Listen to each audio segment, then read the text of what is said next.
நம்ம சேனல் தொடர்ந்தாப்பா நீங்கள் வீடியோக்குள்ளே பார்க்க நினச்சிங்கன்னா இதுவரை நம்ம சேனலை சப்ஸ்கிரைப் பண்ணுங்கள். சப்ஸ்கிரைப் பண்ணிங்க. கீழே பெல் சிம்பல் இருக்கும், அதையும் கிளிக் பண்ணிங்க. சரி, வாங்க நம்ம வீடியோக்குள்ளே போகலாம். வணக்கம் நண்பர்களே. ஒரு கிராமத்தில் கொல்லன் ஒருவன் வாழ்ந்து வந்தான். இரும்பு சாமான்கள் செய்து பிழைப்பு நடத்தி வந்தான். அவனுக்கு அன்பு அழகும் நிறைந்த மனைவி இருந்தாள். அவன் வாழ்க்கை உழைப்பு, காதல், ஊடலுமாக மகிழ்ச்சி வெள்ளமாய் ஓடிக்கொண்டிருந்தது. கொல்லம் பட்டறை தொழிலில் ஒரு சமயம் நலிவுற்றது. அன்றாட உணவுக்கே வறுமை என்ற நிலை வந்து விட்டது கொல்லனுக்கு. கொல்லன் முகம் சோகமாகவே உருவாகிவிட்டான். அதை கண்ட மனைவி ஆறுதலாய் பேசினாள். எதுக்கு கலங்குறீங்க? இந்த தொழில் இல்லைன்னா என்ன?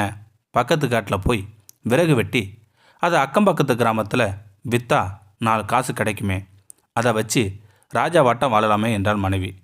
புது நம்பிக்கை, புது உற்சாகம் கொல்லன் முகத்தில் உருவானது. இப்போது விறகு வெட்டி ஆகிவிட்டான். அந்த தொழிலில் ஓரளவு வருமானம் கிடைத்தது.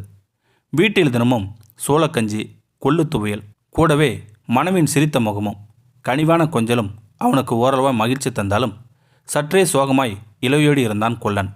ஒரு நாள் ஊடல் சரசமாய் இருந்த வேளையில் மனைவி கேட்டாள், மாமோய், இன்னும் உங்கள் மனசு ஏதோ சோகமாக இருப்பது போல தெரியுதே. விறகு வெட்டியான நம்ம கொல்லன் சொன்னான். பட்டற தொழில் நல்லா இருந்த காலத்தில் நம்ம வீட்டில் தினம் தினம் நெல் சோறு கறி குழம்புமாக இருக்கும். இப்போ இப்படி வயிற்ற கட்டி வாழ்கிறமே, அதாண்டி குட்டிமா மனசுக்கு என்னவோ போல இருக்குது என்றான் கொல்லன். கண்ணு கலங்காதீங்க, என்னோட நகையை விற்றா கொஞ்சம் காசு கிடைக்குமே, அதை மூலதனமாக போட்டு நாம் ஒரு விறகு கடை வச்சிடலாம்.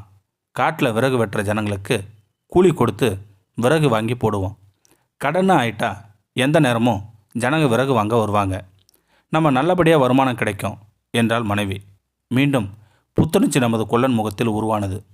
விறகு வெட்டியானவன் இப்போது விறகு கடை முதலாளியானான். வருமானம் பெருகியது. அப்புறம் என்ன, வீட்டில் கரிசோறு தான். ஆனால் வாழ்க்கை அடுத்தடுத்த சோதனைகளை ஏற்படுத்தாமல் விட்டு விடுமா என்ன? வந்தது கெட்ட நேரம். விறகு கடையில் தீ விபத்து. அத்தனை மூலதனமும் கறிக்கொட்டையாகிவிட்டது. தலையில் அடித்து கொண்டு அழுதான் விறகு கடை முதலாளி நம்ம கொல்லன். நண்பர்கள் பலரும் வந்து ஆறுதல் சொன்னார்கள். கலங்காதே நண்பா, மறுபடியும் விறகு வெட்டி வாழ்க்கை நடத்து. எதிர்காலத்தில் ஏதாவது நல்லது நடக்கும் என்றார்கள் நண்பர்கள். மனைவி வந்தாள். கண்ணீரை துடைத்தாள். அவன் தலையை சேர்த்து நெஞ்சோடு கட்டி அணைத்தாள் மனைவி. கண்ணீர் மல்க சொன்னாள் மனைவி. இப்போ என்ன ஆயிடுச்சுன்னு அலறீங்க? விறகு எரிஞ்சு வீணாவாக போயிடுச்சு, கரியாத்தானே ஆயிருக்கு.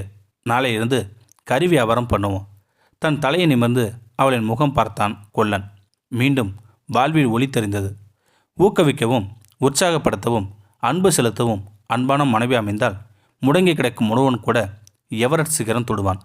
இந்த வீடியோ உங்களுக்கு பிடிச்சிருந்தா கமெண்ட் பாக்ஸில் கமெண்ட் பண்ணுங்கள். கூட உங்கள் ஃப்ரெண்ட்ஸுக்கு ஷேர் பண்ணுங்கள். இதுவரை நம்ம சேனலை சப்ஸ்கிரைப் பண்ணாதங்க சப்ஸ்கிரைப் பண்ணிங்க. கீழே பெல் சிம்பல் இருக்கும், அதையும் கிளிக் பண்ணிங்க. தேங்க்யூ ஃபார் வாட்சிங்.